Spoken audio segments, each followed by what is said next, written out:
Bueno, pues en esta ocasión vamos a analizar lo que es el juicio oral sumario, ¿verdad? Es la audiencia inicial, es la propuesta que da Juan González Bello, ¿verdad? Vamos a ver que estos principios procesales, ¿verdad? De la parte oral, pues bueno, el proceso se realiza de manera oral, no escrita. Hay una publicidad, por llamarle de alguna forma, que menciona él, porque nace como una necesidad de control o fiscalización ciudadana, ¿verdad? De lo que es la labor de los jueces, tribunales jurisdiccionales, permitiendo el acceso a las audiencias de juicio oral. También hay una contradicción de la que habla él, en donde se reconoce la prohibición de la indefensión y se resalta lo que es el ejercicio amplio del derecho de la defensa, el principio contradictorio de lo que es, pues este está recogido en el artículo 20 constitucional, en lo que es el primer párrafo, ¿verdad? También habla de este principio de concentración, ¿verdad? Los actos en el juicio oral pues imponen la necesidad de que lo que se haga sea en presencia de los que en él intervienen. El principio de continuidad, perdón, habla de lo que es dentro del juicio oral, no puede haber espacios temporales considerables entre los diversos actos producidos durante la audiencia.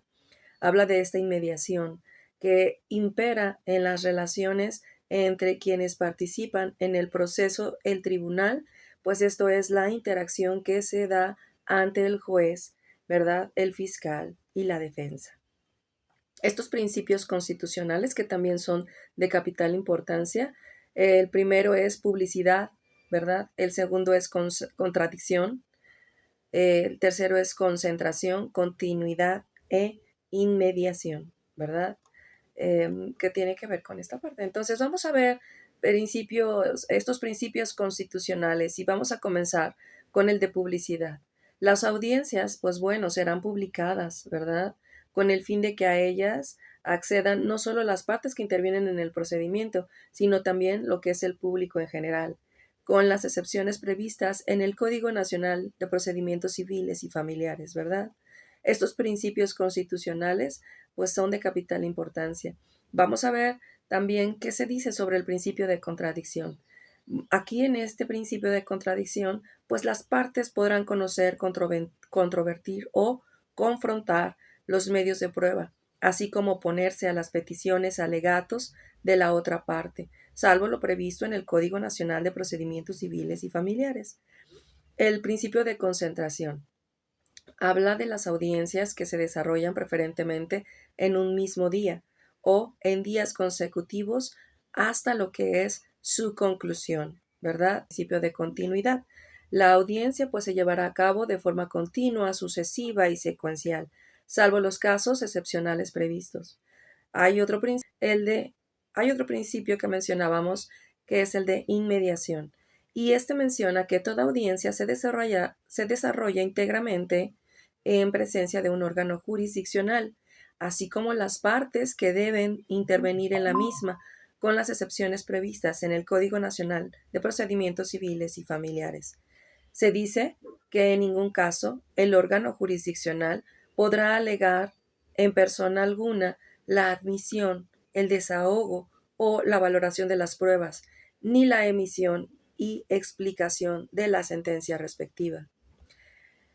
Principios legales. En este caso, el acceso a la justicia, cualquier persona tiene derecho a acudir ante la autoridad jurisdiccional para formular una pretensión jurídica concreta de carácter familiar, y la autoridad jurisdiccional requerida deberá de proveer sobre sus peticiones.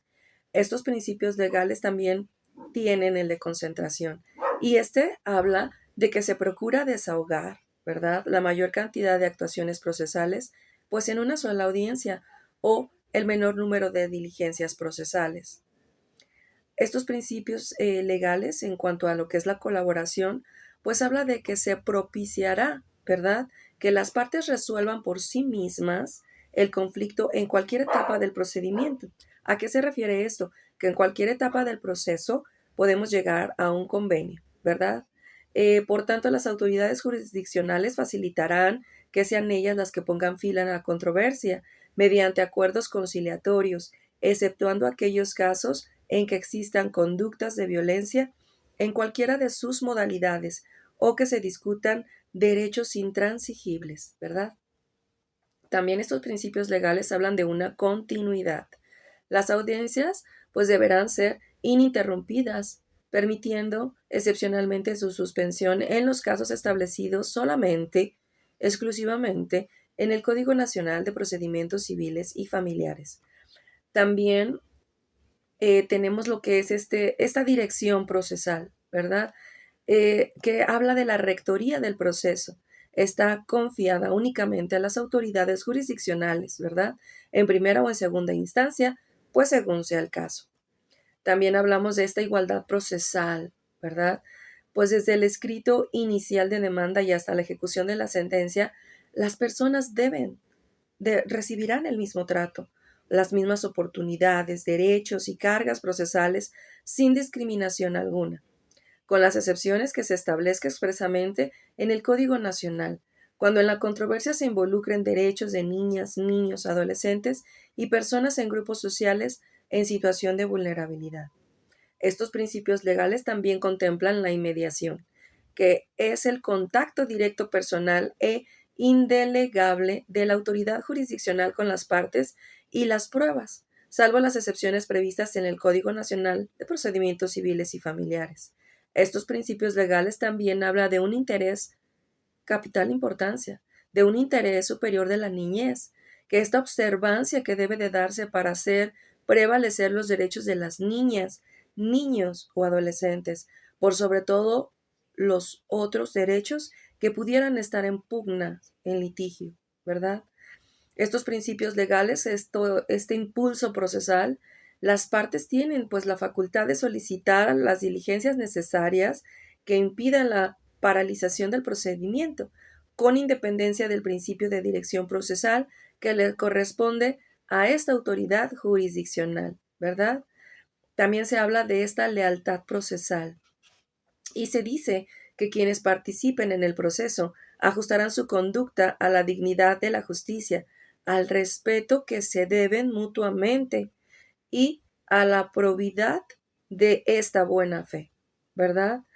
Hablando de esta litis abierta, pues en materia familiar la litis no se reduce a la demanda y a la contestación o en su caso, o a la reconvención y a la contestación de esta, sino que la autoridad jurisdiccional debe de hacer mérito de los hechos constitutivos, modificados o extintivos, producidos durante la sustanciación del proceso y debidamente probados, aunque no hubiesen sido, pues invocados oportunamente como hechos nuevos, ¿verdad?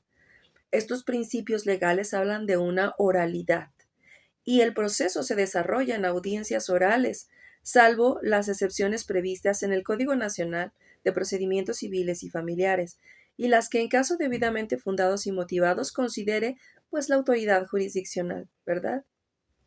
Se habla de una perspectiva de género que vamos a ver más adelante y que es importante en estos principios legales, ¿verdad? Porque habla de una visión científica, analítica y política sobre las mujeres y los hombres, porque también abarca a esta parte de los hombres, en donde se prohíbe eliminar las causas de operación de género como la desigualdad, la injusticia, pero sobre todo la jerarquización de las personas basada en el género. Promueve la igualdad entre los géneros a través de equidad y adelanto y el bienestar de las mujeres, sobre todo el de las mujeres. Contribuye a constituir una sociedad en donde las mujeres y los hombres pues tengan el mismo valor.